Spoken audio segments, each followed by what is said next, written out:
ଅନନ୍ତ ରୂପୀ ନାରାୟଣଙ୍କ ଚରଣ ତଳେ ସମସ୍ତ ଦେବତା ମାନେ କ୍ଷୀର ସମୁଦ୍ର କୂଳରେ ଠିଆ ହେଇ ଭଗବାନଙ୍କ ଚରଣ ତଳେ ମନ ପ୍ରାଣ ଆତ୍ମା କାୟା ବାଚ୍ୟ ପଣ୍ଡିତ ମାନେ ସବୁ ଗୁଡାକ ଅର୍ପଣ କରିଦେଲେ।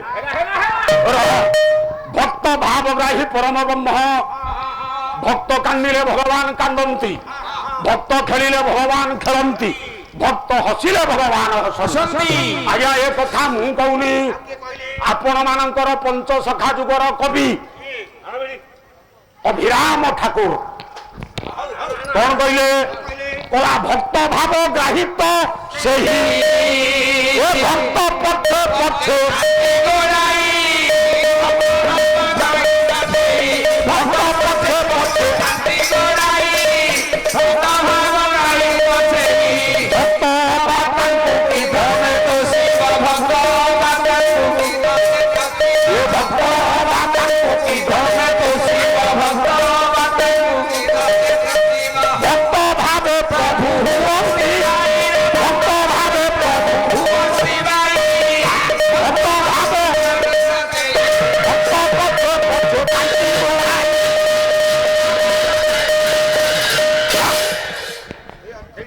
ଭାବଗ୍ରାହୀ ପରମ ବ୍ରହ୍ମ ନାରାୟଣଙ୍କର ଯୋଗ ନିଦ୍ରା ଭାଙ୍ଗିଗଲା। ଲକ୍ଷ୍ମୀ ପାଦକୁ ଆଜ୍ଞା ମଞ୍ଚାଳନ କରୁଛନ୍ତି। ଅନନ୍ତ ରୂପୀ ନାରାୟଣଙ୍କର ନିଦ୍ରା ଭାଙ୍ଗିଲା। ଚାହିଁଦେଲେ ପିତାମହ ବ୍ରହ୍ମା ନିକଟରେ, ପଚାରିଲେ ହେ ପିତାମହ, ମୋ ନିକଟକୁ ଆସିବାର ଅଭିପ୍ରାୟ ସମସ୍ତ ଦେବତାଙ୍କୁ ଧରି ଆପଣଙ୍କ ପାଖକୁ ଆସୁଛି ଗୋଟେ କାରଣ ନାହିଁ କି ପ୍ରଭୁ? ପ୍ରଭୁ କଣ କାରଣ? ଲଙ୍କାର ରାଜା ରାବଣ ଆମକୁ ଅଥୟ କଲାନି। ଆମର ସବୁ ଧନ ରତ୍ନ ଲୁଟପାଟ କରି ସବୁ ନେଇ ଯାଉଛି, ତା କଥା ଆଉ ସମ୍ଭାଳି ହଉନି। ଆଉ ସେ କଷ୍ଟ ଆଉ ସହ୍ୟ କରି ହଉନି ଆଜ୍ଞା। ସବୁଠୁ କରିଥିଲି ପରଦିନ ଲଗେଇକି ଲୋକ ଉପାଡ଼ିକି ନେଇଗଲା। ମୁଗ ତ ସବୁ କହିଲା ମୁଗ ଇଆରେ ରାବଣ ନେଇ ଯାଉଛି। ଗଲା ତ ଡାଲି କରିବ ବୋଲିକି ଆଉ। ପିତାମହ ବ୍ରହ୍ମା କହିଲେ ଆଜ୍ଞା ସମସ୍ତ ଦେବତା ମାନେ ଆଜ୍ଞା ପାଦ ତଳେ ଖଟଉଛି ରାବଣ। ଅଗ୍ନି ପ୍ରତ୍ୟେକ ଦିନ ରୋଷେଇ କାର୍ଯ୍ୟରେ ରହୁଛି, ବରୁଣ ସବୁଦିନ ଜଳ ଯୋଗାଣରେ ରହୁଛି, ଇନ୍ଦ୍ର ସବୁଦିନ ଆଜ୍ଞା ଛତ୍ର ଟେକୁଛି, ସୂର୍ଯ୍ୟ ପ୍ରତ୍ୟେକ ଦିନ କିରଣ ପ୍ରଦାନ କରୁଛି। ତେଣୁ ହେ ଦେବତା, ହେ ନାରାୟଣ, ଆପଣ ଯଦି ଆମକୁ ରକ୍ଷା ନ କରିବେ ଆଉ କେହି ରଖିବେନି। ସେଦିନ ଆଜ୍ଞା ଅନନ୍ତ ରୂପୀ ନାରାୟଣ କଥା ଦେଲେ, କହିଲେ ମୁଁ କଥା ଦଉଛି ତମେ ଯା, ମୁଁ ଜନ୍ମ ହେବି ଆଜ୍ଞା ଆପଣ ମାନଙ୍କର ଲୋକନାଥଙ୍କର ଗାୟକ ସମ୍ରାଟ। କଣ କହିଲେ? ରାମଚନ୍ଦ୍ର କଥା ଦେଲେ କାହାକୁ ନା ଅନନ୍ତ ରୂପୀ ନାରାୟଣ କଥା ଦେଲେ ଦେବତା ମାନଙ୍କୁ। କୋଉଠି ଜନ୍ମ ହେବେ? ଜନ୍ମ ହେବି ନିଶ୍ଚୟ ଯାଇ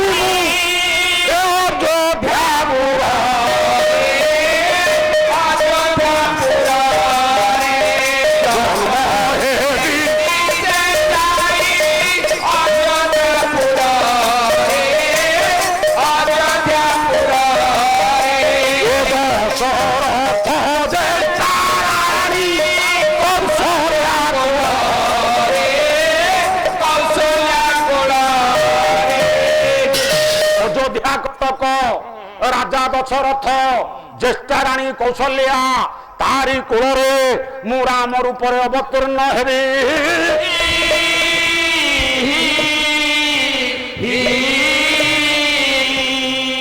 ଆଜ୍ଞା କଥା ଦେଇଦେଲେ, ସମସ୍ତ ଦେବତା ମାନେ ଜୟଗାନ କରି ଚାଲିଗଲେ। କଥା ଦେଇଥିଲେ ବହୁତ ଜନ୍ମ ହେବେ। ଆଜ୍ଞା ଆଉ ବେଶୀ ଭେଣ୍ଟ ହଉନି। ଆପଣ ମାନେ ଜାଣିଛନ୍ତି ଋଷ୍ୟ ଶୃଙ୍ଗ ଗଲା, ଜରତା ବେଶ୍ୟା ଗଲା, ଋଷ୍ୟ ଶୃଙ୍ଗକୁ ଆଣିଲା, ଗୋଟା ପ୍ରତ୍ୟଷ୍ଟି ଯଜ୍ଞ ହେଲା। ଯଜ୍ଞ ଚରୁ ଆଜ୍ଞା 3 ରାଣୀ ଖାଇଲେ, 4 ପୁଅ ଜନ୍ମ ହେଲେ। ଗରିବୁ ଚାମର ଆପଣ ମାନେ ଯେତେ ବସିଛନ୍ତି ସମସ୍ତେ ହଉଛନ୍ତି ଜ୍ଞାନୀ ପଣ୍ଡିତ, ସମସ୍ତେ ପଣ୍ଡିତ। ମୋ ସାଙ୍ଗରେ ଲଢୁଛନ୍ତି ବାଦପାଲା ନିରଞ୍ଜନ ବାହିନୀପତି, ମୋ ବଡ ଭାଇ ମାତୃତୁଲ୍ୟ। ବଡ ଭାଇ କାଲି ପଦ୍ମ ଉପରେ ଆଲୋଚନା କରୁଥିଲେ। ସିଏ ଲକ୍ଷ୍ମୀଙ୍କର ପଦ୍ମ ଦେଖେଇଲେ ମୁଁ ନାରାୟଣଙ୍କର ପଦ୍ମ କଥା କହିଥିଲି। ସିଏ ଦେଖେଇଲେ ଆମେ ଦେଖେଇଲୁ ହେଇ, ରହ। ପଦ୍ମ ତ କଣ ଗଣ୍ଡଗୋଳିଆ ଲୋକଟା। ଆପଣ ମାନେ ମନ୍ଦିର ପ୍ରତିଷ୍ଠା କରୁଛନ୍ତି, ଆଜ୍ଞା ଯଜ୍ଞ ହଉଛି, ହଉଛି ଯଜ୍ଞରେ ଆଜ୍ଞା ଚରୁ ଆପଣ ମାନେ ରାନ୍ଧୁଛନ୍ତି, ଆଜ୍ଞା ସେ ଚରୁକୁ ଦେଖିଆ ନେଇକି ତୋ ସ୍ତ୍ରୀ କି ଦବୁ କେତେ ପିଲା ହବ? ମୋ ସ୍ତ୍ରୀ ତ ବୁଢୀ ହେଲାଣି ଆଉ କଣ ସେ ଛୁଆ ଜନ୍ମ କରିବ? ଆଁ? ମୋ ବୁଢୀ ଆଉ ଜନ୍ମ କରିବ ବୁଢୀକି ଏକସ୍ତରୀ। ଆଜ୍ଞା ଯଜ୍ଞ ଚରୁ ଖାଇଲେ ପୁଅ ହବ? କେତେ ଦୂର ସମ୍ଭବ? ଯଜ୍ଞ ଚରୁ ଖାଇଲେ ଯଦି ପୁଅ ହଅନ୍ତା ତାହେଲେ ଆମେ ମେଡିକାଲ ସାଇନ୍ସ ଆଉ କଣ ଦରକାର? ନାଇଁ ଚଉରିଆ ସାଙ୍ଗେ ତିଆରି ହୁଏ ଦେଖା କହିବ ଆରେ ଚରୁ ହଉଛି ଅରୁଆ ଚାଉଳ, ଗୁଡ ଘିଅ ତମର ଗୁଡ ପଡେ? ଆମର ଗୁଡ ପକେଇ ଦଉଛନ୍ତି ଚିନି ମିଳିଲାନି ତ ଗୁଡ ପକେଇ ଦେଲେ ଅରୁଆ ଚାଉଳ, ଘିଅ, କାଜୁ, ଖିସମିସ ଇତ୍ୟାଦି ମିଶିକି ଗୋଟା ଚରୁ ତିଆରି ହବ। ସେ ଚରୁଟୁ ଟିକେ ଆଣିବ, ଚରୁ ହବିର୍ଭାଗଟା ଦିଆହବ କୋଉଠି ନା ଅଗ୍ନିରେ। ଅଗ୍ନିରେ ଅଗ୍ନିର ଉଚ୍ଛିଷ୍ଟଟା ଆସିବ ଯୋଉ ପ୍ରାସନଟା, ସେ ପ୍ରାସନ ଚରୁକୁ ଆମେ ମାନେ ପାଇ। ଦଶରଥ ରାଜା ଯୋଉ ଯଜ୍ଞ କରୁଥିଲେ ପୁତ୍ରେଷ୍ଟି ଯଜ୍ଞ, ସେ ପୁତ୍ରେଷ୍ଟି ଯଜ୍ଞରୁ ଚରୁ ବହିର୍ଗତ ହେଲା। କୋଉ ଚରୁ ନିର୍ଗତ ହେଲା? କୋଉ ଚରୁ ଗୋଟା ପଦ ଶ୍ଲୋକ ପଢିବ, ଶ୍ଲୋକ ହେଲେ ପାଲା ନାହିଁ। ଆକୁ ଲେଖିଲେ କିଏ? ଆପଣ ମାନଙ୍କର କବି କାଳିଦାସ। ଆରେ ସୁନ୍ଦର ପଦ ଗୋଟା। କୋଉ ଚରୁ ନିର୍ମାଣ ହେଲା? ଚରୁ ଖାଇଲେ 3 ରାଣୀ 4 ପୁଅ ଜନ୍ମ। ଆଜ୍ଞା ଆଜ୍ଞା ବୋଲେ ଯଜ୍ଞ ମଛିଦ୍ର ଯଜ୍ଞ ଭାବମାନ, ଯଜ୍ଞ ଛିଦ୍ର ମଛିଦ୍ର ସମାନି, ଯଜ୍ଞ ପ୍ରତିହୂତେ ତରୁଣାନ୍ ବହିନିଆ, ଏ ଭୂତ କୁମ୍ଭ ଜଳ ସମୀପେ ପ୍ୟାୟେ। ରହ ରହ ରହ, କାହିଁ ପାଟି କରୁଛୁ ମ ବଥରେ କି? ମୁଁ ଆଇଛି କୁଆଡେ? ନାଇଁ ମୁଁ ଆସିଛି କୁଆଡେ କହିବୁ? ପାଲା ଗାଈ ମୁଁ ଆସିଛି ପାଲା ଗାଇବାକୁ। ମୋ ଦ୍ଵାରା ଯେତିକି ସମ୍ଭବ ମୁଁ ସେତିକି କରିବି, ଆମର ଯେତିକି ଆମେ କହିବୁ ଜମା ହାଉଳିଆ କରୁନି। ଯଜ୍ଞ ଚରୁ 3ଟା ପୂର୍ଣ୍ଣ କୁମ୍ଭ ଥୁଆ ହେଲା ଆଜ୍ଞା, 3 କୁମ୍ଭ, 3ଟା ମାଠିଆ। ଗୋଟେ ମାଠିଆରେ ପୂର୍ଣ୍ଣ ହେଲା ଘୃତ, ଆଉ ଗୋଟେ ମାଠିଆ ରହିଲା ଜଳ ପୂର୍ଣ୍ଣ।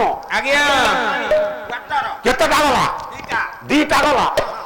ଆଉ ଗୋଟାଏ ଭୂତ କୁମ୍ଭ ରହିଲା, ସେଇଟା ହେଲା ମଧୁ କୁମ୍ଭ। ଆଜ୍ଞା ଗୋଟାକରେ ରହିଲା ଘିଅ, ଗୋଟାକରେ ରହିଲା ଜଳ, ଆଉ ଗୋଟାକରେ ରହିଲା ମଧୁ। ଏ 3ଟା ଯାକ ଆଜ୍ଞା ମିଶ୍ରଣ ହେଲା। ମହୁଟା ମିଶିଲା ଘିଅ ସାଙ୍ଗରେ, ଜଳଟା ମିଶିଲା ଘିଅ ସାଙ୍ଗରେ। ମଉସା ଯଦି ମହୁ ଆଉ ପାଣି ଯୋଡ଼ା ଯାକ ଘିଅ ମାଠିଆରେ ମିଶିଲା, ତା ଅବସ୍ଥାଟା କଣ ହବ? ସବୁ ପାଣି ହେଇଯିବ। କିନ୍ତୁ ସିଏ ପାଣି ହେଲାନି। କାହିଁକି ହେଲାନି? ନା ଆଜ୍ଞା ସେତେବେଳେ ମନ୍ତ୍ର ଯୁଗ ଥିଲା, ମନ୍ତ୍ରରେ ସବୁ ଗୁଡାକ କାମ ହଉଥିଲା।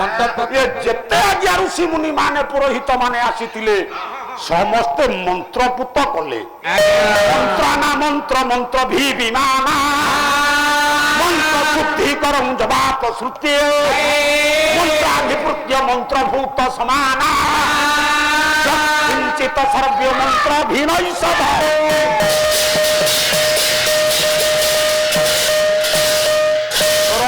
ମନ୍ତ୍ରରେ ଆଜ୍ଞା ଶୁଦ୍ଧଭୂତ କରିଦେଲେ କୋଉଟା? ନା ସେ ମହୁ, ଘିଅ ଆଉ ଜଳ। ଏ 3ଟା ଯାକ ଯେତେବେଳେ ମନ୍ତ୍ର ଶୁଦ୍ଧ ହେଇଗଲା, ତା ସାଙ୍ଗରେ ମିଶେଇଲେ କଣ? ଆସିଲେ ନିରଞ୍ଜନ କର ପୁଅ କହିଲେ, କହିଲେ ମାଖନ ଅରୁଆ ଚାଉଳ ମିଶ୍ରଣ ଭୂତ କୁମ୍ଭରେ ମିଶିଲା, ଜଗତ ଥିବାରୁ ହେ ବାବୁ ପରା ପଞ୍ଚଗବ୍ୟ ବୋଲାଇଲା।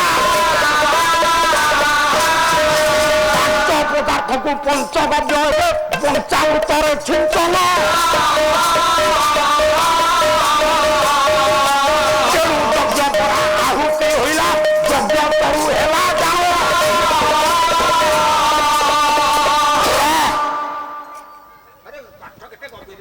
ପଞ୍ଚଗବ୍ୟ କଣ? ପଞ୍ଚଗବ୍ୟ, ପଞ୍ଚଗବ୍ୟଟା ଆଜ୍ଞା ଯଜ୍ଞରେ ଦରକାର ହଉଛି। ଆପଣ ଯଜ୍ଞ ଟିକେ କରନ୍ତୁ, ପଞ୍ଚାମୃତ ଦରକାର, ପଞ୍ଚଗବ୍ୟ ଦରକାର। ସେଇଟା କଣ ସାରେ? ପଞ୍ଚଗବ୍ୟ କଣ? ପଞ୍ଚଗବ୍ୟ ଜାଣିଛୁ? ନାଇଁ ନାଇଁ ଶୁଣୁ, ନାଇଁ ମ ପଞ୍ଚଗବ୍ୟ କାହାକୁ କହିବା? ନା ଶାଳଗ୍ରାମ ବୁଡା ପାଣି। ଶୁଣୁ, କୁଶବୁଡ଼ା ପାଣି, ପାଣି ପାଣିଟା ନିଗିଳିବ ତା ପାଣି ଗଙ୍ଗା ପାଣି, ପାଣି କୃଷୋଦକ ଆଉ ବୃଷ ପୁଚ୍ଛୋଦକ ପାଣି ପାଣି କେତେଟା ହେଲା? ଚାରି ହେଲା।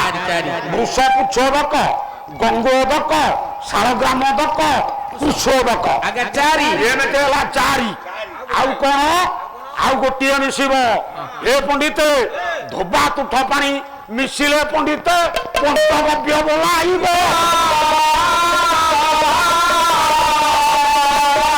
ପାଣି ରହିଲେ ଯଜ୍ଞ ପରା ପ୍ରଭୁ ପୂର୍ଣ୍ଣାହୁତି ନ ହୋଇବ। ସାରେ ବୃଷଭ ଲାଞ୍ଜ ଆପଣ ରହ। ସାରେ ବୃଷଭ ଲାଞ୍ଜ ପାଣି ମିଶିବ ଆଉ ଆଉ ବୁଢା ତ ଶୋଇକି ଲାଞ୍ଜ ବାଡି ବାଡି ଗୋବର ହେଇଥିବ। ପାଟି କନିର ଆଜ୍ଞା ଧୋବା ତୁଠ ଦଳ ଦରକାର, ବେଶିଆ ଦୁଆର ମାଟି ଦରକାର। ବେଶିଆ ଦୁଆର ମାଟି ନହେଲେ ଆଜ୍ଞା ଯଜ୍ଞ କାନ ରହ। ଏଇମିତି ମିଶିଗଲା ପାଞ୍ଚ ପଦାର୍ଥ। ଏ ପଞ୍ଚଗବ୍ୟକୁ ଶୋଧନ କଲେ ବାବାଜୀ ମାନେ। ଶୋଧନ କରିକି ଏ ଯୋଉ ପୂର୍ଣ୍ଣକୁମ୍ଭ ମାଠିଆଟା ଥିଲା ସେ ପୂର୍ଣ୍ଣକୁମ୍ଭ ମାଠିଆରେ ପାଞ୍ଚଟା ଯାକ ଗବ୍ୟକୁ ମିଶେଇ ଦେଲେ। ମିଶେଇ ଦେବାରୁ ଯଜ୍ଞରେ ପୂର୍ଣ୍ଣାହୁତି କରିବା ପାଇଁ ଯେତେବେଳେ ମନ୍ତ୍ର ଶୁଦ୍ଧିକୃତ କରିଦେଲେ ତା ସେଇ ଚରୁକୁ ନେଇକି ଦେଲେ ତାହାକୁ ନା ତିନି ରାଣୀ। ଆଜ୍ଞା ଆଜ୍ଞା ଦବାରୁ ଚାରୋଟି ପୁଅ ଜନ୍ମ ହେଲେ। ହେଲେ ହେଲେ ରାମ, ଲକ୍ଷ୍ମଣ, ଭରତ, ଶତ୍ରୁଘ୍ନ।